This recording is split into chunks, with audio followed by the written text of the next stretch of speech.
Hello and welcome to Market Domination. I'm Josh Lipton, live from our New York headquarters. It's just now to go now till the closing bell, and stocks plunging. The Dow off over 500 points. Our very own Jared Blickery standing by with all the headlines. Jared. Thank you, Josh. Another ugly day in tech, and that's not really the real story behind the Dow. We'll take a look at some other markets in a minute, but meanwhile, the Dow down about 370 points or 0.75%. You can see started out in the green here, drifted into the red, not even down 1%, not the biggest deal. But once again, NASDAQ and tech front and center. We're going to take a look at software and chip stocks in a little bit. That index is down about 1.5%. S&P 500 splitting the difference, down about 1% as well.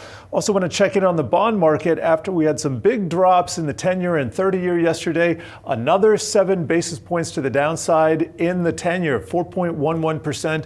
30-year down 0.08 basis points to 4.73%. And while they're heading in the right direction, sometimes the speed of these moves can really be an upset for stocks as well. It's not the actual level. Sometimes it's the magnitude of the moves.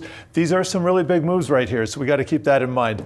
And let's take a look at the large cap sector action where we have utilities, staples, real estate, and healthcare. Those are the only green sectors. Guess what? They're all defensive, and that's where we're seeing the bullish action concentrated here. To the downside, tech is off another 2%. Energy, financials, communication services, and consumer discretionary, all of those down more than 1%. And here's a picture of the NASDAQ 100. Apple looks like down 5%, Tesla down 3%, so the mega cap's not looking that great. Microsoft is up just a nominal amount.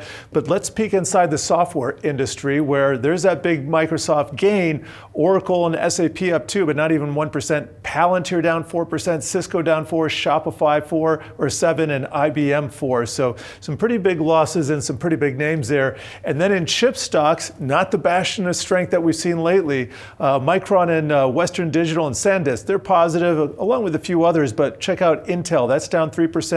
So is AMD. And then another area of strength where we've seen a lot of money flow recently is the transports, but not today, because I am seeing some double-digit declines in stocks that rarely move more than a few percentage points. C.H. Robinson down 16%, Expeditors down 13%, and check out this one. We got Landstar down 17%. These stocks don't move a lot, but there's scares of AI disrupting the entire logistics, trucking and logistics industry. So go figure. It looks like nothing's kind of safe right now except for those defensive stalwarts. And I'll send it back to you. All right, Jared, thank you. Well, the tech wreck rippling across the market. Fears of AI disruption are expanding and taking down more names. Join me now. We got Rob Sloimer, RBC Wealth Management Technical Strategist. Rob, it is great to see you as always. Maybe start big picture, Rob. Listen, Jared was just mentioned there. We got red on the screen here today. You look at the SPX, Rob, the S&P 500. You're looking at the charts. You know, still in an uptrend here, Rob, or no? You see cracks emerging? Yeah, look, I think you have to say it's an uptrend. I mean, if you really look at it, the S&P is only down. It's not even down 2% off the all-time highs. So it's pretty early to be saying that there's a major problem in the S&P. Clearly, there's some issues underneath the surface. You look at where the 50-day moving average is. We're just slightly below that level. The 100-day moving average is still rising, and that's been a really good proxy for the underlying trend. That's where we saw the market bottom in the fourth quarter. That's where we saw the market bottom in the first quarter as well. And that would really have to be taken out. I think that level's around 6,800 or so. And then the 200-day moving average is still rising, and that's around 6,500. And so it's pretty tough to be making a case that the broader S&P 500 is breaking down. And let's put that in the context of the bigger cycle. If we think about the lows that we had in 2022, right, that's where we sort of had that big issue around inflation coming into the market, and we're still in that broader uptrend. Now we're 3 years into what I think is a normal sort of 4-year cycle. Generally in these secular bull markets, they tend to rally somewhere around 110%. We're about 100% off the lows from the fourth quarter of 2022. Wouldn't be surprising that 2026 is going to be a more volatile year. And so that's really been the message to our clients, is prepare for volatility. And if you think about what happens in year 2 of an election cycle, which is 2026, tend to have some of the biggest drawdowns. So it wouldn't be unusual that we have some sort of weak period. We've been looking for Q2 into Q3 to be a weaker period. Maybe it's starting a little bit early, but again, I think there's still potential for the market to challenge that 7,000 level, despite all the noise that you're seeing underneath the index level. Yeah, I wanted to ask you about that, Rob. So underlying trend still positive. You did mention in your note the SPX, though we keep kind of stalling your 7,000. So do you think, Rob, we do eventually break through there? Look, the underlying trend is positive, and the market's gone sideways since October. There are definitely concerns. It's not a given that it's going to break out, but I'm going to give the underlying trend the benefit of the doubt. If you start to peel the onion, I'm sure we'll get into this in a second, but if we look at some of these tech names that are rolling over, I mean, software has been absolutely decimated here over the last, call it 2 quarters, right? Some of the software indices are down 30%. Some of the names within those indexes are down 30, 40, and 50%. When we look at the IGV, the software ETF that most people track, it's sitting right at some very critical support, right at this 50 to 62% retracement band of that 2022 to 25 bull market that it's been in. It's right at the 200-week moving average, and it's very, very oversold. So I wouldn't be surprised, and I realize this is a very, very early call. It's not something I think most investors need to be involved in, but I wouldn't be surprised if we start to see a little bit of bounce in some of those names that could add some stability to some of the tech areas, while you start to see some pullbacks in some other areas like the semiconductors, for example. What do you make, Rob, of kind of mega cap tech? I mean, the Mag 7, I'm just looking here at the MAGs, the ETF that tracks that group. We're down today, we're down about 7% now year to date. Just interested to get your take on that group, Rob. Look, they've had a huge run. It's a massive amount of market concentration that's developed over the last number of years. Almost all investors were overweight or had huge exposure to that, and we're getting some rotation out of that. I think it's early to declare that the Mag 7 are broken if we look at stocks, and these are not recommendations, but if we look at names like NVIDIA or Broadcom, these have really just traded sideways for the year. We've got NVIDIA's numbers coming up on February, 25th, so in a week and a half or so. That's going to be a really telltale point for the market. If NVIDIA can't make those numbers, or the market doesn't like the numbers, then we're probably looking at a much bigger correction in technology, or at least in those leading names. But I think to see some rotation out of those stocks into other areas is a pretty normal thing to see with such massive concentration and such high valuations when we went into Q4. And one place they've been rotating into, Rob, you got to call out energy. You look at the XLE, it's up more than 20% already this year. What do you see ahead there, Rob? Yeah, and that's such an interesting call. If you think about where oil's been, it's come from 130 down to the mid 50s, low 60s. And there's this whole story about excess supply, which, I'm not a fundamental person, but then you look at the way the stocks are trading, and they're delivering a completely different message. Think about the oil service names. They've been in 2-year bear markets into the fourth quarter of 2025 and have put in what I think are major cycle lows. The XLE, as you pointed out, the energy sector has broken out of a 3-year trading range. Something much bigger is going on there. It's not just rotate. There's certainly some rotation, but it's not just rotation. These are very powerful long-term charts. Now look, they've run a long way. This is not what I would consider to be a timely entry point. And I wouldn't be surprised if we start to get a little bit of a pullback. Oil's bounced up to around 65, 66. We should probably see some weakness in oil. I think some of these energy names are going to pull back. We're going to get better opportunities to add to that sector as well. Robbie, it's a terrific inflation hell as well.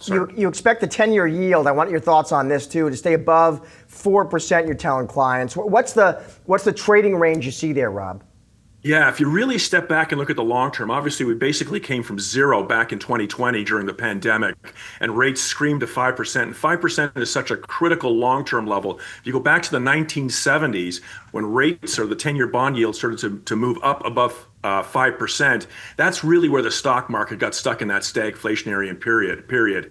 Now, we hit that high back in the fourth quarter of 2023. Rates have really been trading between 3.25%, 3.5%, and that 4.8% to 5%. That's a really critical band. Above 5%, you're probably got a message from the market. We have a massive inflation problem. Below 3.25%, we have a recession problem. But for now, rates are in a pretty narrow band. Call it 4% on the downside, 4.3% on the upside is a pretty narrow range. I think we're going to stay range bound here, moving through the balance of Q1 into Q2. Finally, Rob, I got to assume clients are asking you about gold. What are you telling them? Yeah, look, obviously a very, very powerful long-term bull market. Hard to argue with the strength of that trend. Same with silver, but it had gotten very, very extended. I don't see that as a very timely entry point to be putting new capital to work after such a big move. I think if you own it, you hold it. I think the lows that were just put in place, call it just a couple of weeks ago, around that 100-day moving average, which is a pretty good proxy for the underlying trend, that becomes a pretty good place to be managing downside risk. Again, I think it's just a hold in here. I think we chop sideways through the balance of this quarter into next quarter. Rob, so good as always have you on the show. Thank you, sir. Thanks for your time, Josh. Another stock we're watching, Palantir, the company deepening its ties with the U.S. government, receiving cloud authorization from the Defense Information Systems Agency that allows its tech stack to be deployed across any environment. But elsewhere, famed investor Michael Burry is flashing a bearish signal on Palantir. While the company's financial results continue to surpass Wall Street's expectations, Burry spotlights, quote, spooky margins for Palantir, writing in his newsletter that if it were following the accounting standards of Accenture or Deloitte, gross margins would collapse. Burry also criticized the company's costly road to the public markets and its AI investment cycle. This is not, of course, the first time Burry has raised alarms on large cap names in AI, turning heads on Wall Street. But for those unfamiliar with Michael Burry, he has quite the history of attracting investor attention. Here's a closer look at the story behind the man who is shaking markets. The AI trade remains a market favorite, powering stocks to new highs. But there is one big name on Wall Street that is throwing cold water on it, Michael Burry. This American investor and hedge fund manager is making clear his skepticism over the AI boom. And when Burry speaks, investors listen. But why is that? Well, let's take a trip down memory lane. The year is 2008, and the housing market went bust, starting the U.S. financial crisis. But that very crash earned Michael Burry $100 million and over $700 million for his investors. How did he pull that off? Well, it was all thanks to Burry's bet against the U.S. housing market and correctly predicting the subprime mortgage crisis. That call cemented his reputation as one of the most influential contrarian investors. So much so, it was worth making it into a film known as The Big Short, where Christian Bale took up the role in portraying Burry's unique disposition. Home prices are soaring. That means the homes are debt, not assets. So Mike Burry, a guy who gets his hair cut at Supercuts and doesn't wear shoes, knows more than Alan Greenspan and Hank Paulson. Yeah, Dr. Mike Burry, yes, he does. Now fast forward to present day. In late 2025, Burry's firm disclosed major bearish positions against NVIDIA and Palantir, two of the most prominent AI-linked stocks. He disclosed put options with a notional value of about $187 million against NVIDIA and $912 million against Palantir. But that's not all. Burry has also been very active on social media, making posts suggesting that sometimes the only winning move is not to play when markets are frothy, further underlying his caution toward the AI rally. Now, artificial intelligence is still in the early innings, but we'll be watching if the AI trade in the end will prove its worth or if the big short investor strikes once again. Coming up, we dive into the world of crypto with our very own Julie Hyman, live at Bitcoin Investor Week in New York. Stay tuned.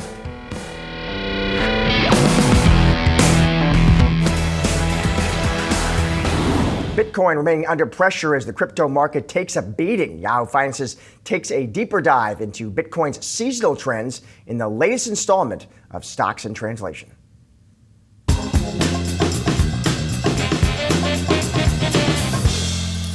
With the latest drop in Bitcoin, everyone wants to know when the bottom is in, and there's no way to really be sure of that in real time. We can, however, use history as a guide. So in today's Stocks in Translation, we're digging into Bitcoin historical seasonality, looking for patterns that happen year after year. Now first, let's take a look at how each month of the year looks from 2018 to 2025. And I'm using this time frame because 2018 was the beginning of institutional adoption of crypto, the first full year that we had Bitcoin futures. Prior to that, we had much bigger swings in Bitcoin. It was much more volatile than even now. Another quick note, we're using the median return instead of the average. And that's because Bitcoin's huge swings make the averages themselves more volatile. So the median for January, for instance, is just the middle of all the January returns from 2018 through 2025. And we can see this is 5%, and February is 7%. Now, obviously, that's not what has happened so far this year, but the map is still relevant because things can revert back to normal. And so these future months here can be an important guide. So let me go over one aspect of this chart that has to do with the coloring. If anything, if one of these bars is in green, that's because it has a 70% win rate or better over time. And that's, again, from 2018 to 2025. If it's red, it has under 40%. And if it's gray, it's kind of in between there. You're going to notice there are only 3 green months. So that's February, July, and October. And that's where you see those win percentages high. And we also have some decent returns, 13% in July, 11% in October. What you also might notice is there's a lot of red months. And that just means that Bitcoin has not done well a lot of the time. In fact, we find that Bitcoin results that are positive, they tend to cluster in very small areas within each year. And then Bitcoin tends to go sideways, or it just kind of frustrates traders for a while. So here we have our next map. And this, instead of every month of the year, we have every day of the year. And I plotted both the median in blue and the average in white. And like I said before, the white, which is the average, tends to swing more wildly. And so it's not surprising that it ends up at a higher place than the median. In fact, the median just kind of goes sideways for most of the year. And that gets back to my thesis that Bitcoin tends to frustrate traders a lot of the time. And then in green, we have 2026 year to date. And clearly this year, we are not following the historical map. In fact, this really reminds me of what happened last year, 2025 in stocks, when we had that post-Liberation Day sell-off in all risk assets and things just kind of tanked. But what was really interesting is that just a few months later, things kind of reverted back to normal and the seasonality map became relevant once again. So here we're looking for a potential rise in March through May, and that's something I'm going to be looking for as Bitcoin tries to find a bottom here, which admittedly could take some time. I got one more map, and this is going to show you how we have, let's see here. Well, I did have one more map that was going to show you this current 4-year cycle as opposed to a prior one. And here we go. Thank you for that. So we have 2023 through 2026 in blue here. And then in white, we have 2019 through 2022. So that's the prior 4-year cycle. And what you see is the peaks kind of line up here. And what you notice is that this market could keep coming down into the end of the year if we follow that prior analog, that prior 4-year analog. That would probably bring us somewhere into the 1940s, or not 1940s, into the 40,000s. So the fact is that bottoming is a process, and we're going to have to exercise some patience here. No one has a crystal ball, but these maps can help kind of add some clarity. So tune into Stocks in Translation, the podcast, for more jargon-busting deep dives. New episodes can be found Tuesdays and Thursdays on Yahoo Finance's website or wherever you find your podcast. Back to you, Josh. All right. Thank you, Jared. Let's keep the crypto conversation going now as investors and leaders gather at the Bitcoin Investor Week conference in New York City. Let's get to our very own Julie Hyman, who is standing by with BlackRock's Robbie Mitchnick. Julie. Yeah, Robbie is global head of digital assets at BlackRock. And so he is the guy responsible for bringing IBIT to market, which is the biggest Bitcoin ETF. Thanks for being here. Yeah, good to see you, Julie. I guess it's a blessing and a curse at a time like this when you're seeing price go down. I mean, how are you thinking about Bitcoin? You've been in the crypto market for a while, so you know about the cycles. But does BlackRock's vast retail and institutional investor base understand the cycles well enough? Well, I think actually they've proven now to be a very sort of long-term buy and hold, patient type investor base. When you look at the pretty dramatic price action, obviously the last 4 months in Bitcoin on the negative side, the overwhelming majority of that actual selling pressure is happening on crypto exchanges, and in particular on leveraged perpetual futures exchanges. Sometimes traders can get 100 times leverage, and that creates a lot of outsized volatility. Look at the ETFs by contrast. So we've seen, last week was a torrentially negative week for Bitcoin. Our IBIT ETF had 0.2% of the fund redeem, right? And a lot of days actually where there was evidence of some dip buying by investors. So we've seen very different patterns of behavior between what's going on in the rest of crypto markets and the sort of uniquely buoyant, patient behavior of the ETF investors.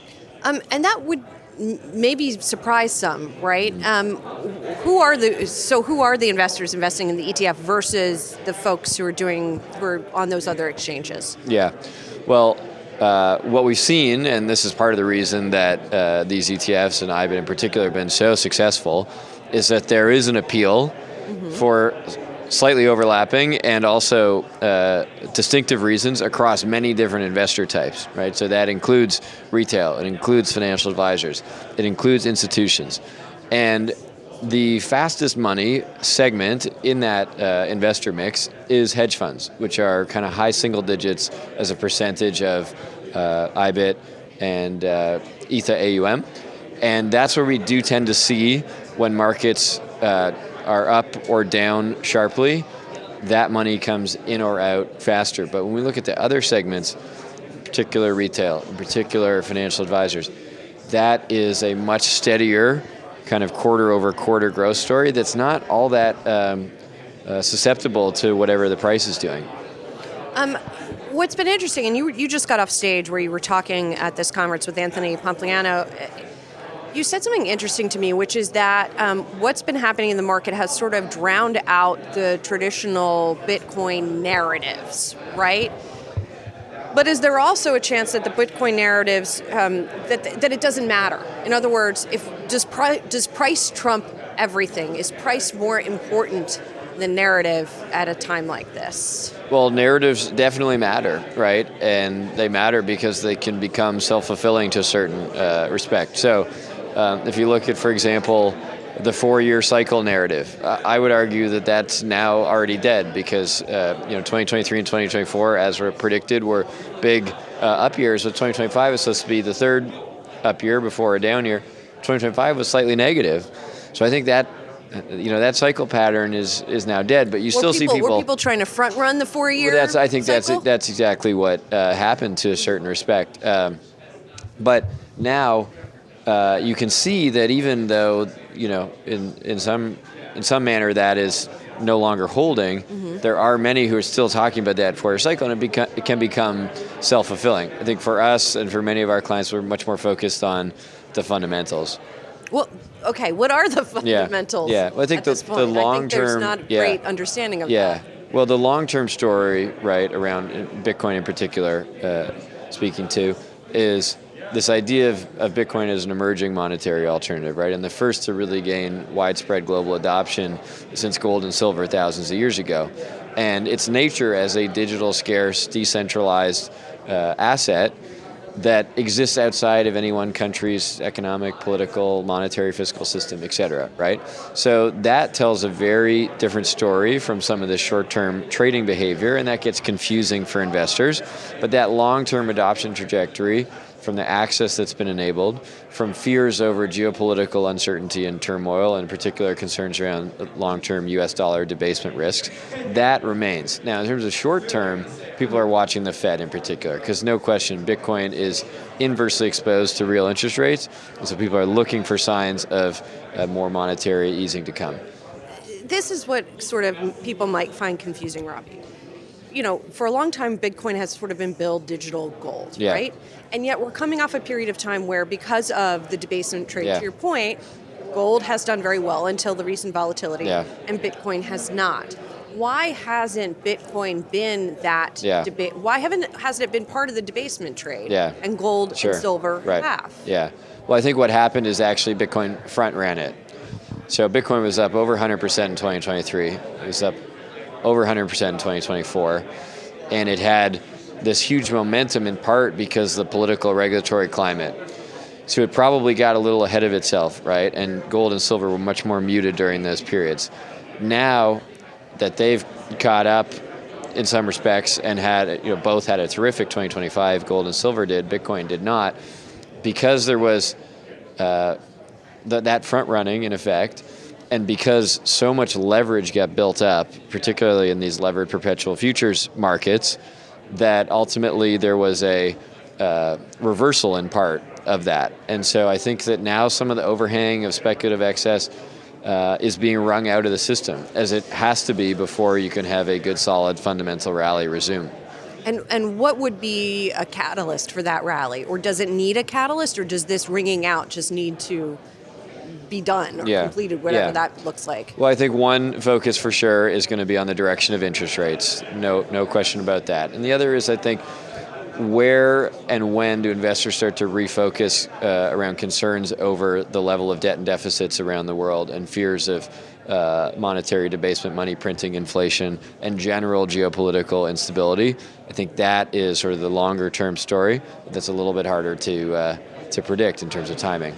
Has the sort of advice on the place in a portfolio that crypto should have, has that changed at all in terms of, a recommended percentage in somebody's portfolio? So I think we've been very consistent on that in recommending that for investors who are comfortable with severe short-term drawdowns, which has always been part of Bitcoin and crypto and certainly has been recently, that somewhere in the modest allocation range, what you see a lot of is kind of 1% to 2% range is a common number that comes up from some of our model portfolios, from some of the largest wealth advisory firms in the U.S. that have now put this on the approved list for advisors. That's a consistent theme. When you start to get to high, concentrated percentages, then the volatility of Bitcoin starts to become, more of a factor in a portfolio. But at that modest allocation level, there's an interesting, we believe, long-term role as a diversifier and a potential hedge. All right, Robbie, got to leave it there. Thank you so much. Great. We'll talk again soon, I'm sure. Josh, back to you. All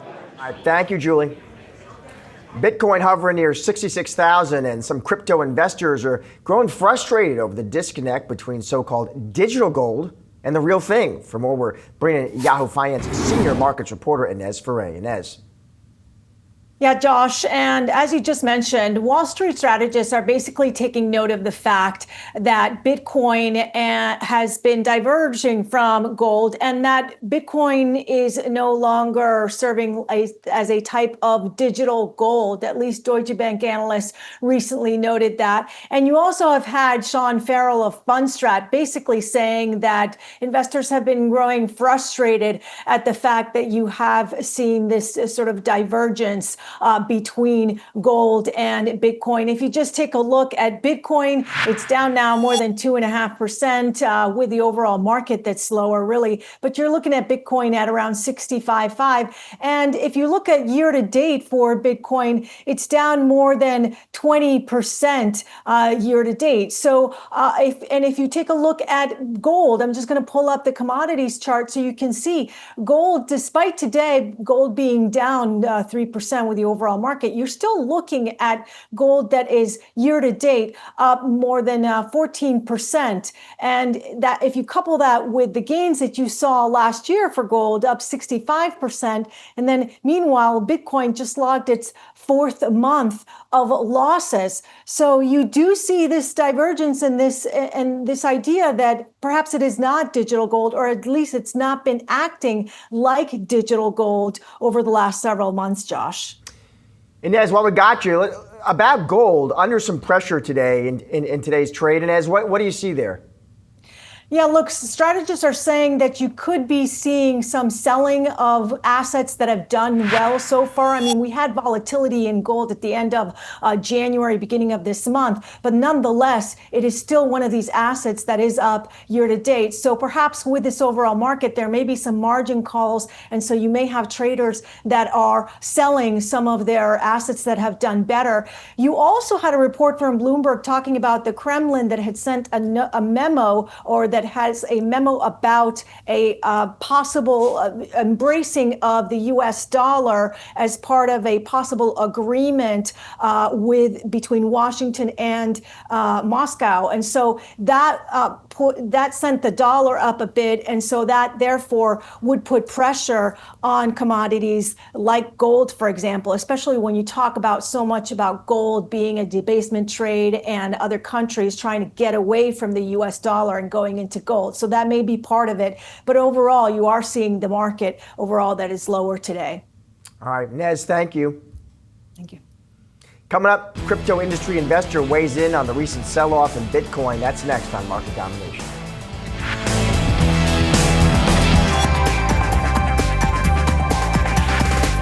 Now time for some of today's trending tickers. We've got Crocs, TripAdvisor, and Magnum Ice Cream. Starting off here with Crocs. Shares there jumping on the back of its stronger than expected fourth quarter results. Shoe company seeing high demand for new products during the holidays like its fur-lined Crocs. Meanwhile, the company's Hey Dude brand continues to struggle. Sales there fallen over 17% from a year ago due to a 40% decline in wholesale revenue. Crocs executives saying during the earnings call, though, that they expect Hey Dude to return to growth in the second half of the year. And TripAdvisor shares, they're falling to a 52-week low here, following a sharp profit miss in its fourth quarter. A lot of the weakness coming from the company's Viator segment, which reported EBITDA $6 million short of consensus. TripAdvisor executives emphasize monetization opportunities in its new AI-driven tools. Analysts less than enthusiastic on this name. Currently has 5 buys, 10 holds, and 4 sells. And finally, shares of Magnum Ice Cream sinking on the back of its debut earnings report. The recent Unilever spinoff owns big ice cream brands like Ben & Jerry's, Magnum, and Cornetto. The company reporting a 3% decline in sales, reigniting fears of the risk that weight loss drugs pose on that business. Magnum's CEO looking to quiet fears, pointing to the low-calorie and high-protein options in its portfolio. Well, Bitcoin experiencing a sharp pullback from its October highs, with some investors asking whether the latest slide signals deeper unresolved weakness. Yahoo Finance's Julie Hyman was at the Bitcoin Investor Week conference to talk about the recent downturn with Dan Tapiero, founder and CEO of 50T Funds. The last 4 months has been, very difficult. I think in most of these bull phases in Bitcoin, you expect a sort of 25-30% correction. And I think we were holding around 100, around 90 to 100. And I have been saying, and again, I've been investing in the space a long time, I've been saying we're going to hit 100,000. This was in 22, 23, 20, and then we're going to stop. And 100 is a big round number. 100 is a number that most of the early adopters, most of the OG people have massive profits, and you'll start to have distribution. So I think that was sort of as expected. We got to 100, we popped up to 120, and the equivalent Ethereum hit up almost 4,000. Sector is very strong, but then you started to have this selling. And I think that no one was particularly surprised initially. I think what's happened in the last month and a half has been something else. And so we've broken this 100 on the downside, and now we're down to actually today, right now, as we're speaking, is the low at 65,000. I think it's possible that 60 was the low a few days ago. It does feel like there's unresolved weakness, that there hasn't been a problem, there hasn't been a specific bloodletting. It's not like there's a FTX going under. Usually these bear phases culminate when after an event. And so in the 22 bear market, FTX announces, remember the market had been going down for months, FTX announces essentially, it's a fraud. Bitcoin goes down, Ethereum goes down, but can't make a new low. And so for me at the time, that was the signal that the low for the markets was in. We'd been selling off for months. It's called a bullish divergence. The Ethereum price could make a low on the worst single possible bit of news that you could imagine. And so my concern now is that yes, things are very oversold. You have an 8% DSI. It's one of the lowest ratings, basically ever. The venture part of our world, which I'm not involved in, I only invest in the growth stage businesses, in the equity of those businesses. Names that you would know, Kraken and Ledger, Circle, the names you would know in the public markets. But the liquid venture, the token space, is all down literally 90%, 98% in the last 18 months. So Dan, I've been asking people what's the catalyst for things to turn around, but if what you're saying is follows the last model, it's almost like it wouldn't necessarily be a positive catalyst. It might be a negative, sort of like that last capitulation catalyst. What are what could be that catalyst? So, some people thought FTX, maybe there's another similar type thing like out there. There's a blow up waiting in the wings somewhere. Most people have said that the acceleration down really started after October 10th. October 10th, there was a flash crash, And we've had flash crashes in the traditional markets. I was in the hedge fund business in the old world for 25 years. I saw many flash crashes. They're normal. And in crypto, you've had flash crashes all the time. It used to be, I don't know if you remember, but in 2016, 17, 18, Coinbase would go down and people would say, oh, Coinbase is down, and you'd have a flash crash. Yes. And so we had a very severe moment, October 10th, that is yet to be sort of resolved. The person who was maybe forced to liquidate, or the entity that was forced to liquidate, it seems is still liquidating. Maybe there is an entity, maybe there isn't, we don't know, but I think there has to be sort of a capitulative moment, a moment of realization where people say, oh my goodness, it's over. And we've already been seeing that, Bitcoin's going to zero. Someone asked me the other day at dinner whether Bitcoin was going to zero. So it's sort of unfortunate, but that's sort of the way markets work.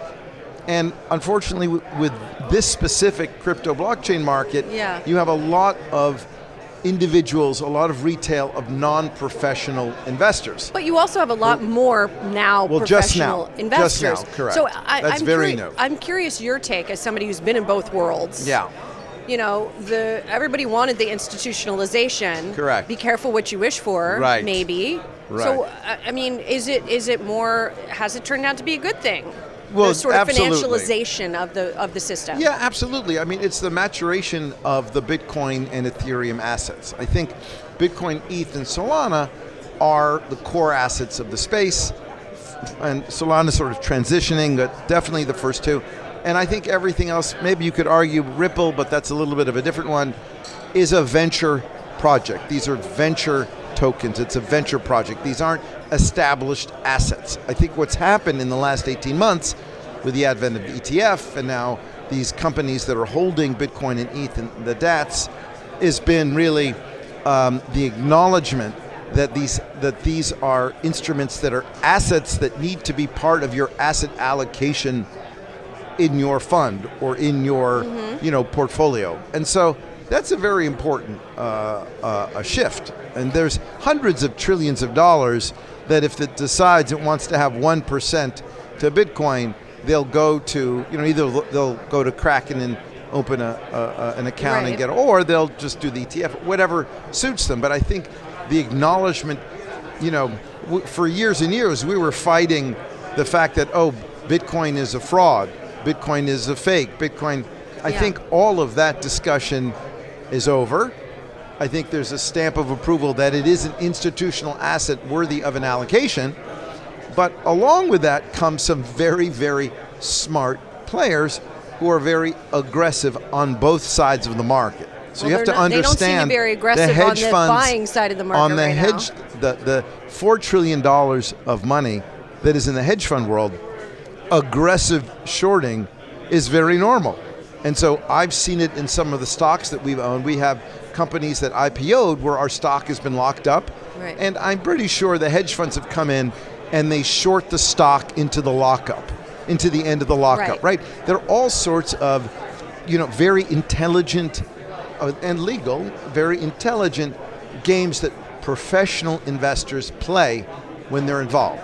And there is no comparison between a Ken Griffin or a Millennium or a Steve Cohen type of investor with the people who are the longtime holders in this space. Sure. And so if they feel that there's a weakness, right? If they have the ability to short and press that weakness, they will do it. I lived for 25 years in that world, and there are many, many very successful hedge funds who make their living off of taking advantage of these moments in the markets where there's weakness, where the fundamentals maybe are in transition, where, so it's like, welcome, you're now on the main stage. Yes. However, as a result, you're going to be treated like a big boy, and things are going to happen that maybe, you're not expecting. Right. That they won't make sense the way maybe they used to. Yes, and that seems to be what's happening right now. Dan, we got to leave it there. Thank you so much. I appreciate it.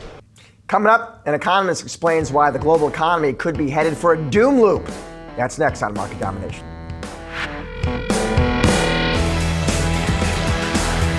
Latest economic data points to a resilient U.S. economy, adding twice as many jobs as anticipated in January, as inflation, which is due out tomorrow morning, is expected to continue to moderate. While things appear to be somewhat stabilizing domestically, our next guest warns that the global economic order is spiraling out of control. Joining me now, we got Eswar Prasad, Cornell University professor and author of the new book, The Doom Loop: Why the World Economic Order is Spiraling into Disorder. Eswar, it is great to see you. Maybe start right there, Eswar. High level. What is the doom loop? Explain that for us. So, Josh, to tell you the truth, when I got started on this book, I wanted to write a much more cheerful book about how we were moving from a unipolar world in the 1990s, when the US was the dominant power in every dimension, to one where economic power is much more evenly distributed, with emerging market countries like China and India accounting for much more of global GDP. But as I thought about all the forces that would take us back to a more stable equilibrium with more competition, I realized that many of these forces might actually be working in a direction that they're promoting instability rather than stability. So let's take globalization. Of just a few years ago, a couple of decades ago, it was seen as a positive sum game where free trade could benefit every country, and it would sort of offset the zero-sum game of geopolitics, where one country can gain only at the expense of another. Now, even globalization is being seen as a zero-sum game, so it's not offsetting the zero-sum game of geopolitics. So that became the theme of my book, that economics, domestic politics, and geopolitics are stuck in this negative feedback loop where they're sort of bringing out the worst in each other rather than reinforcing each other in a positive direction. So the negative feedback loop, Eswar, just so I understand, it's sort of like, okay, economic instability breeds political backlash, which then makes the economic system more unstable. Is that how to think about it? That's right. If you think about globalization, on the aggregate level, it worked really well. It brought millions of people out of poverty in countries like China and India, raised the income of many emerging market economies, had great benefits even for the US economy, but these benefits were not very evenly distributed. So this led to a very disaffected class of people who were open to exploitation by politicians who argued that it was free trade, China, immigrants who are causing the problems we see in this country. So that's infecting domestic politics, and that, as we can see in the context of the US-China relationship right now, ends up affecting geopolitics as well. And then the loop starts over again so that it leads to much more instability. Is there a way out of the doom loop, Eswar? Is there a reset button? It's going to be a very difficult, when I think about all the forces that feed into the doom loop, I thought about the forces that could generate stability as being globalization, potentially the middle powers that could act as a stabilizing force. It could be technology that could lead to much more resources and therefore bring us all together. It could be the rules of the game that everybody agrees on, but each of these elements is not working very well. So to my mind, Josh, if we really want to extricate ourselves from the doom loop, what we need is a combination of things that are not easy to see in the future right now.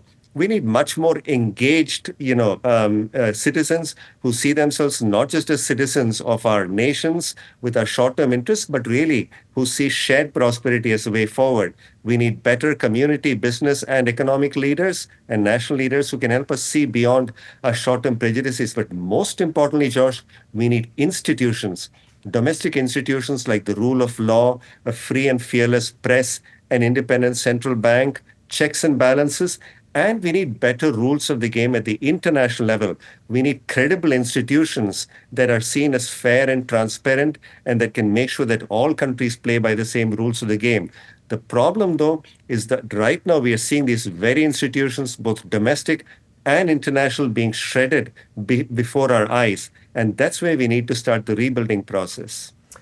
Eswar, I'm just trying to think through, because there's obviously a heavy political element here. And I kind of wonder, Eswar, as you're talking, like if you had President Trump with us right now, Eswar, I wonder what his response would be. I wonder if he would say, Eswar, yeah, there's volatility and, we're rocking the boat. And he might say, I was elected to rock the boat, Eswar. And because the storyline, right? You would hear kind of post-World War II global or Eswar, and I think you were kind of hinting at this. The story goes, it was good for some. It was good for elites. It was good for certain foreign countries, but hey, it wasn't good for the American worker, right? It hollowed out middle America, hollowed out American industry, and we had global institutions that were, kind of handcuffing and hamstringing U.S. power and sovereignty. And so maybe they come along and say, I do want this disruption. I want to reshake up the global trade order, because on the other side of that, the argument is of this disruption, this volatility, we're going to have more leverage. We're going to have trade agreements that put American industry on firmer footing, right? We're going to have a stronger domestic economy. That maybe the disruption, Eswar, it's actually deliberate. It's necessary. There's a strategy there. That's a hugely important point, Josh. I think the sense of fairness is really important. When China, became part of the World Trade Organization, the world's markets, including U.S. markets, opened up to China. The notion was that American businesses would be very keen on selling into the Chinese market, using China as part of their supply chains. But it turned out that China didn't hold up its end of the bargain. The other aspect, which is very important, which you alluded to, is how economics and domestic politics interact. What we've seen is a very disaffected class of people in the United States in particular, who feel that globalization seems to have generated a lot of benefits, but they're not seeing any of those benefits. And it's not just that some people are losing jobs, but they feel that they're losing the opportunity to clamber back up the economic ladder because the social safety nets are fraying. And at the same time, they see the political and economic elites who are already doing well from all these benefits that are accruing to the economy gain an advantage through the political system. So they're capturing the political process. So if you think about the regulatory system, the tax system in the US, that is shifting in favor of the wealthy. And that fundamental sense of unfairness is certainly something that makes people receptive to the message of a populist politician or a false populist politician like Trump saying, let's blow up the system.